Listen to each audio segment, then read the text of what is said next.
Magandang gabi po sa ating lahat. Unang-una, nagpapasalamat tayo sa ating Panginoon dahil celebrate po natin yung Christmas ngayong araw na ito. Bagamat, siyempre, hindi naman walang nakakaalam yung talagang eksaktong date. Pero ang mahalaga, sineselebrate po natin bilang pagpapugay sa ating Diyos. Pwede naman kahit na anong araw, kaya lang, sa atin po parang naging tradisyon at which yung tradisyon na nakikita ko hindi naman masama dahil ito po ay magmumulat sa atin sa katotohanan patungkol sa sinasabi ng salita ng Diyos na minsan dumating ang ating Panginoon nagmula rito sa mundo para tayo bigyan ng totoong ibig sabihin ng pag-ibig at pagmamahal. Ang pag-uusapan po natin para sa akin po ay grabe si Lord. Pero bago tayo magpatuloy, hingi muna tayo sa ating grabing Diyos na nagmamahal sa atin. Panginoon, salamat. Sa gabing ito, alam po namin na marami kang sasabihin sa amin patungkol sa pag-aaral ng iyong salita. Alam po namin, Panginoon, na ito ang magdadala sa amin sa mas maganda at para lalo namin ma-enjoy ang ibig sabihin po ng Christmas. Kaya samahan niyo po kami sa gagawin po namin pag-aaral. Ikaw ang may taas sa inyong Espiritu Santo na magtuturo po sa amin. In Jesus' name we pray. Amen. So, bakit grabe si Lord? Para sa akin po, kaya po nasabi na grabe si Lord. Unang-una, alam na alam niya ang iniisip ko. 139, awit 4. Di pa ako umiimik, yung aking sasabi, alam mo ng lahat. Yun. Lahat ay di manilihim sa iyo. Alam niyo po, sa panahon po natin ngayon, isa sa mga minumungkahi, yung tinatawag po nating transparency. At salamat dahil mayroong mga leader na gusto pong magkaroon po ng transparency, of course, para maiwasan po yung mga bagay na mali na hindi dapat gawin.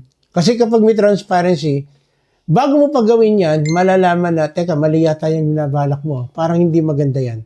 So, ibig sabihin, pag may binabalak ka, may tinatawag pong transparency. Ganon din po kay Lord. No, hindi pa natin, iniisip pa lang natin, hindi pa tayo nagsasalita, alam na ni Lord yung ating iniisip. Walang maililihim sa Kanya. Tayo po ay transparent sa harapan ng Diyos. Lahat po tayo. Alam na alam ng Lord kung ano yung mga binabalak natin. Kaya walang makakaligtas sa mata ng Diyos. Kaya sinabi po niya rito sa Hebreo 4:13, walang nilalang na makakapagtago sa Diyos. Ang lahat ay hayag at lantad sa Kanyang paningin at sa Kanya tayo magsusulit ng ating mga sarili. So, grabe si Lord. Grabe talaga. No, talo pa niya yung mga x-ray machine, yung lie detector, yung mga bagay na nagpapatunay para malaman kung tama yung sinasabi natin. Kaya, wag po kayong mabahala. Doon sa mga tao na parang sa tingin natin, sa panahon natin, parang hindi nagsasabi ng totoo, mananagot siya kay Lord. Mananagot sila sa Lord. Kaya tayo, magpatuloy lang po tayo na gawin natin yung tama. Sikapin natin gumawa ng tama. No? Kasi kahit na anong lihim natin, kahit na anong tago natin, walang hindi alam si Lord. Kaya nararapat lang talaga na maging transparent tayo sa Kanya. Kasi unang-una, wala naman tayong may tatago sa Kanya. At magsusulit tayo sa Kanya kapag hindi tama yung ginagawa natin sa Kanyang harapan. Kaya ngayon pa lang, magpasalamat na tayo kay Lord. Dahil sa pagiging transparent, nagkakaroon po ng tinatawag na accountability. Di ba, pagka ikaw, meron kang leader o tatay mo, lahat sinasabi mo, iniisip mo pa lang, nakikita na ng tatay at nanay natin, anak, teka, ganito gawin mo, ganito gawin mo. How much more si Lord? Pag lumapit tayo sa Kanya, total, kahit hindi ka lumapit sa Kanya, alam niya kung anong binabalak natin. Bakit ka tayo magtatago? Sabihin na natin lahat sa Kanya. Magpaayos tayo sa Kanya. Hayaan natin na si Lord ang mag-ayos ng buhay natin. No? Pangalawa, bakit nasabi ko na grabe si Lord? Kasi sa lahat ng panahon, sinamahan ako ng Lord. Awit 139 verse 5. Ika'y laging kapiling ko, katabi ko oras-oras, ang likas mong kalakasan ang sa akin nag-iingat. Ako po ay 63 years old na. No? Kahit kailan napatunayan ko na hindi ako iniwan ng Lord. Bakit? Hindi po ako aabot ng 63 kung iniwan ako ng Lord. No, maaring patay na ako, maaring nasa kulungan ako, o maaring hindi ko alam kung saan ako naroroon. Pero ang sabi rito sa awit 139 verse 5, ika'y laging kapiling ko, katabi ko sa oras-oras, ang likas mong kalakasan ang sa akin nag-iingat. Kaya ako buhay pa, iniingatan na ako ng Lord. Ilang beses ko na pong nasabi ito. Ilang beses na ako muntik nang mamatay. Pero salamat sa Diyos, palagi niya akong inililigtas. 63 na ako ngayon. Actually, pagdating ng January, magsi-64 na ako. So, ganun po, katagal na panahon, ako iningatan ng Diyos. Tayo, ikaw, anong edad mo na ngayon? Kung ikaw ay 59, 59 years ka nang hindi iniwan ng Lord. 59 years ka nang iniingatan ng Lord. Bagamat kung minsan lumalayo tayo sa Kanya, pero gumagawa siya ng paraan o nagbibigay siya ng mga tinatawag natin tanda para bumalik tayo sa Kanya. Kaya masasabi ko na grabe ang Lord. Sa lahat ng yugto ng buhay ko, hindi niya ako iniwanan. Sinamahan niya ako. Malamang kapatid, ikaw nakikinig, ganun ka rin. Pwede ka magpasalamat kay Lord. No, kasi grabe talaga si Lord. Kung ilang taon ka na ngayon at may malakas ka at masasabi natin na talagang maganda yung takbo ng buhay mo, pasalamat ka kay Lord. Kasi grabe siya, hindi kanya iniwanan, hindi niya tayo iiwanan at hindi niya tayo i-abandon. Pangako niya yan. Pangako niya yan. Kaya sinabi rito sa awit 32:10, labis na magdurusa ang taong masama. Ngunit, ang tapat na pag-ibig ni Yahweh, ang mag-iingat sa sino mang nagtitiwala sa Kanya. Yun pala ang dapat natin gawin. Para samahan tayo ng Lord, no? Magtiwala tayo sa Kanya. Ibigay natin totally ang ating buhay sa Kanya. I-surrender natin sa Kanya. No? Ibigay natin sa Kanya. Total, alam naman niya na kung anong pinakamaganda sa atin. At ang pinakamaganda nito, sasamahan niya tayo. Sa lahat ng journey natin, sa lahat ng lakad natin, sasamahan tayo ng Lord. Napakapalad natin. Dahil hindi tayo iniwanan ng Diyos, tayo lang kumisan ang nangiiwan kay Lord. Lumalayo tayo sa Kanya. Pero ayaw niya yun. No? Ayaw niya yun. At pangatlo, panghuli, alam ni Lord lahat tungkol sa akin. Awit 139 verse 6. Nagtataka ang sarili, alam mo ang aking buhay, di ko kayang unawain iyong karunungan. No? Talagang totoo po. Kung minsan ma-amaze tayo, no? Bakit lahat ng bagay, kahit na anong gawin natin, nakatala, alam ni Lord? Bakit kaya kahit na anong gawin natin, parang si Lord, actually hindi parang talagang sinasamahan tayo. Bakit? Alam ng Lord kung ano yung binabalak natin. Alam ng Lord kung anong iniisip natin. Alam ng Lord kapag ginawa natin yung isang bagay na yan, na hindi tayo kumonsulta sa Kanya, mapapahamak tayo. Kaya napakapalad po natin, alam ni Lord lahat tungkol sa atin. No? Pero kung minsan hindi natin maunawaan. Gusto mo bang maunawaan na ano yung gustong sabihin sa atin ng Lord? Simple. Awit 77:11-12. Kaya aking babalikan gunitain ng ginawa, ang maraming ginawa mong tunay kahanga-hanga. So, inaano ng Lord na balikan mo yung nakaraan. Balikan natin yung nakaraan kung gaano kabuti si Lord. 2025 ngayon, magto-2026 na.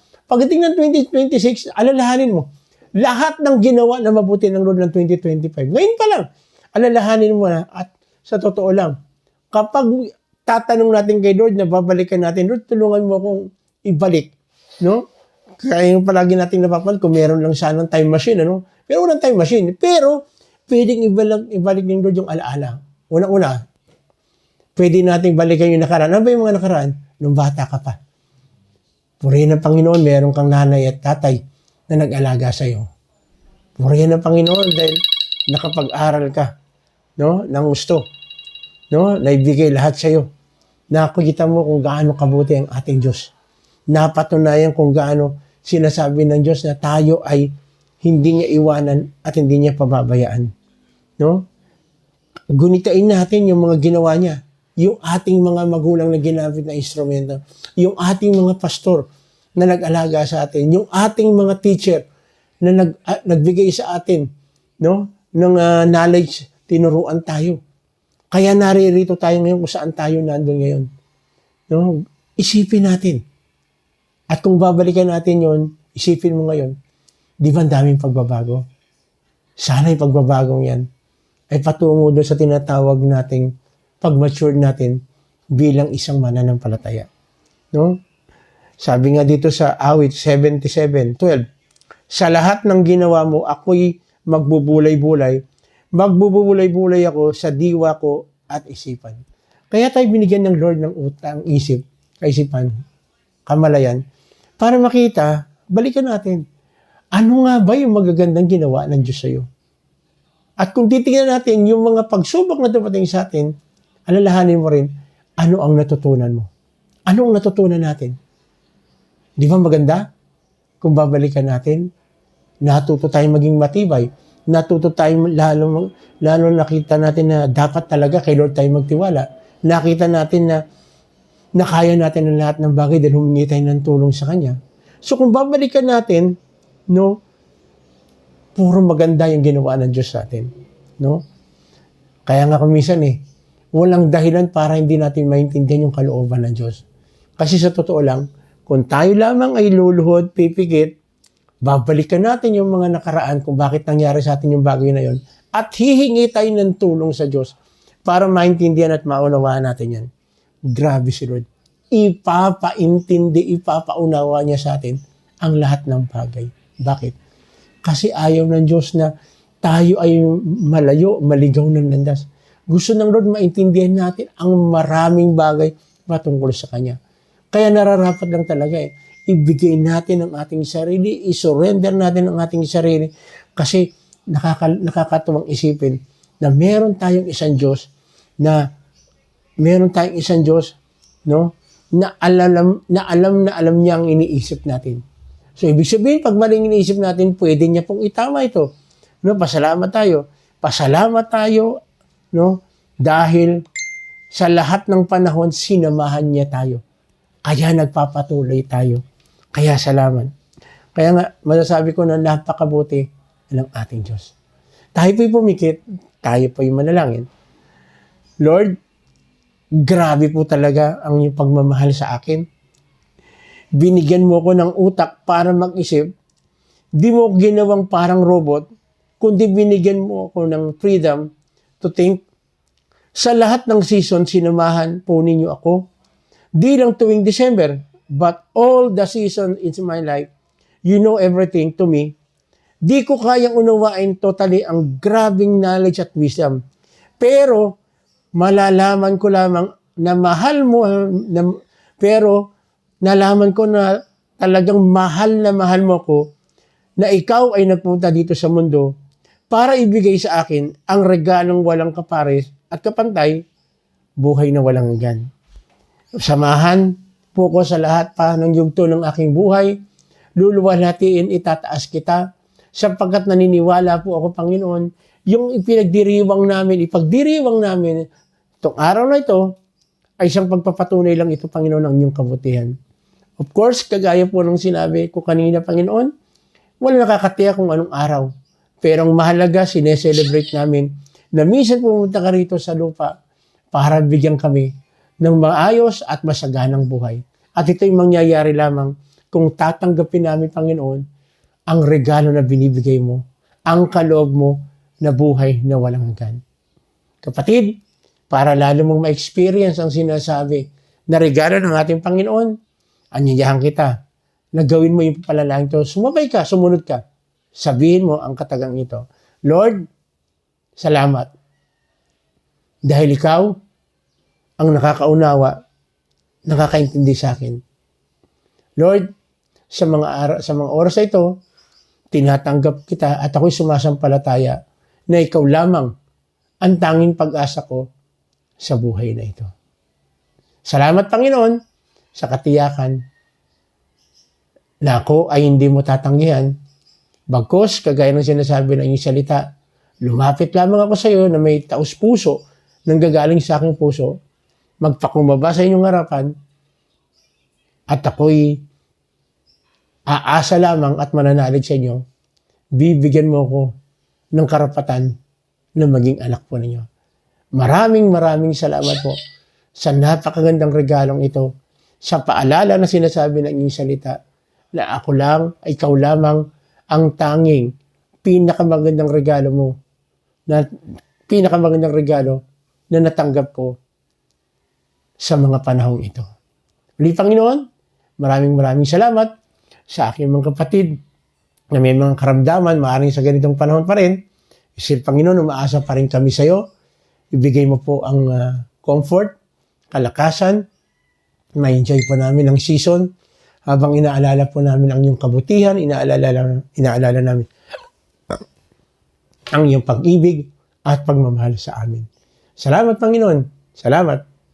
Dahil ikaw isang Diyos na hindi napapagod, hindi nagsasawa na ibigay ang the best para sa amin. Muli, Panginoon, maraming salamat po. Inaangkin namin na ang araw na ito, ang gabing ito, ang magdadala sa amin. Mas may enjoy po namin ang season, ang panahon na ito. Dahil ikaw ay aming kasama sa lahat, sa buong buhay namin. In Jesus' name we pray. Amen. Muli, ito pong yung lingkod, Pastor Romy Olason ng Pateros Evangelical Church, nagsasabi po, maligayang Pasko po at pagpalain po tayo ng ating Panginoong Yesus.